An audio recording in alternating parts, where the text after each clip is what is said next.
નમસ્કાર દર્શક મિત્રો, ગુજરાત પ્લસ ન્યૂઝમાં આપનું હાર્દિક સ્વાગત છે. હું છું મેઘા અગ્રવાલ અને સમય થયો છે આજના મહત્વના સમાચાર પર નજર કરવા.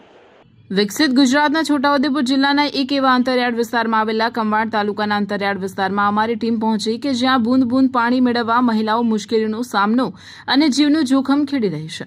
ડુંગર વિસ્તારમાં આવેલ આંબા ડુંગર ગામ, જે ગામની વસ્તી લગભગ 3000ની છે, પણ આઝાદીના વર્ષો બાદ પણ વિકસિત ગુજરાતના જ આ ગામના લોકો પાણી માટે ડુંગરોમાં ભટકી રહ્યા છે. ઉનાળાનો બળબડતો ઉતાપ છે અને હાથમાં બે બેડા પાણી. ડુંગરના ઢોળાવને ચડતી અને ઉતરતી મહિલાઓ જીવનું જોખમ ખેડી રહ્યા હોવાના દ્રશ્યો છે, જે કોઈને પણ કમકમાવી લાવી દે છે. અમારું પાણીનું તકલીફ છે. અમે અહીંયા ખાડામાં પાણી લેવાય, ધાર ઉતરીને આવીએ, ધાર ચડીને જઈએ છીએ. અમારે પાણીનું બહુ તકલીફ છે. દાડાના 4 આટા 5 આટા પાણી લઈ જઈએ છીએ. નાવાનું પણ રહી જઈએ, પણ અમે તો કાંથી પાણી લાવીને પીએ, પણ અમારે ઢોર બકરાનું બહુ તકલીફ છે. આ ખાડામાં આવીએ છીએ અમે લેવા, ચાલીને જવું પડે, પુરુષને લેતા આવવું પડે. જનાવરની બીક લાગે અમને. આ ડુંગરમાં તો જનાવર પણ છે, એટલે અમને બીક લાગે. પુરુષને પણ લેતા આવીએ. ટાંકો બનાવ્યો, સોકલી મૂકી આપ્યો, એ પણ ઘરે ઘરે નથી. કોઈના ઘરે છે, કોઈના ઘેર પાણી નથી, સોકલી પણ નથી.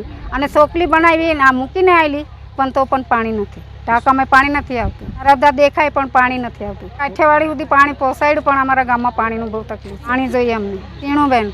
વર્ષો બાદ સરકારની પાણીદાર યોજના પણ ગામ લોકોને આપી છે. ગામના લોકોનું એવું હતું કે તેમની પીવાના પાણીની સમસ્યાનો અંત આવ્યો છે. પાણી પુરવઠાની ટાંકી બનાવવામાં આવે છે, સંપ જે બનાવ્યો છે, પણ પાણી નથી.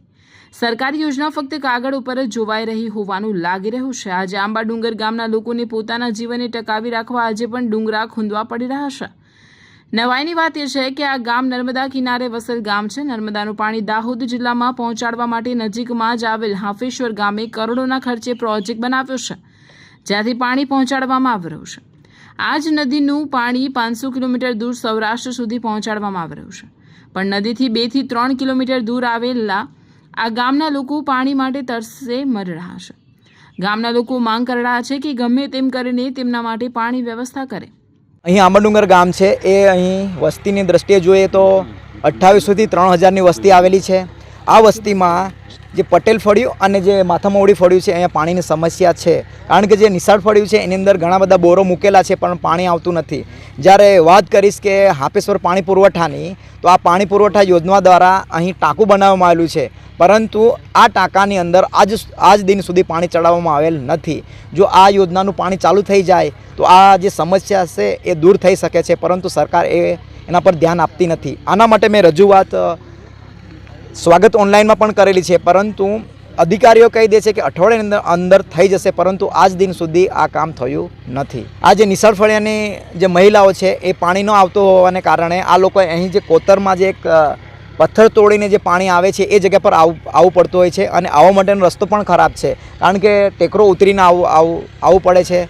સાથે જે પગદંડી રસ્તો છે તો પડી જવાનું રિસ્ક પણ રહે છે. સરકાર પાસે મારી એટલી જ માંગ છે કે જો અહીંથી 400 કિલોમીટર દૂર પાણી પહોંચાડવામાં આવતું હોય તો અહીં 2 થી 3 કિલોમીટરની અંદર પાણી કેમ નહીં આપે. મારું નામ બિલ જતનભાઈ.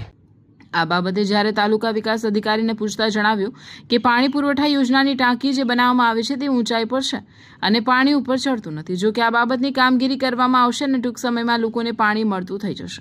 આંબા ડુંગર ગામે ગત તાલુકા સ્વાગતમાં આ બાબતે પ્રશ્ન પણ આવેલો હતો, અને ત્યાંના અધિકારી હાજર પણ હતા. અને હાલમાં એક ફળિયામાં પાણીનું કામ રિપેરિંગ કરીને ચાલુ કરવામાં આવેલું છે. ત્યાં પ્રશ્ન એવો છે કે ઊંચાઈમાં ટાંકી છે, જેથી પાણી ઉપર ચડતું નથી, જેથી ત્યાંના અધિકારીનો સંપર્ક કરતાં એવું કહેવામાં આવ્યું છે કે ડાયરેક્ટ જોઈન્ટ કરી લાઇનમાંથી ડાયરેક્ટ જોઈન્ટ કરીને પાણી પૂરું પાડવામાં આવી રહ્યું છે. અને બીજું જે કામ બાકી છે એ આવતીકાલ સુધીમાં પૂર્ણ કરી અને જાણ કરવામાં આવશે એવું જણાવ્યું છે. એટલે પાણીનો પ્રશ્ન ત્યાંનો હલ થઈ જશે. જીસી નાયકા, તાલુકા વિકાસ અધિકારી, કવાંટ. એક તરફ નળ સે જળ યોજનાનું પાણી પહોંચાડવાના દાવા, તો બીજી તરફ ગુજરાતના કેટલાક ગામોમાં પાણી માટે વલખા જોવાનું એ અહેવાલ જોયા બાદ પાણી માટે સંઘર્ષ કરતી મહિલાની તરસ દૂર થશે કે પછી આ ગામની મહિલાઓને નદી કિનારે તરસ્યા રહેવું પડશે, તે એક મોટો સવાલ છે.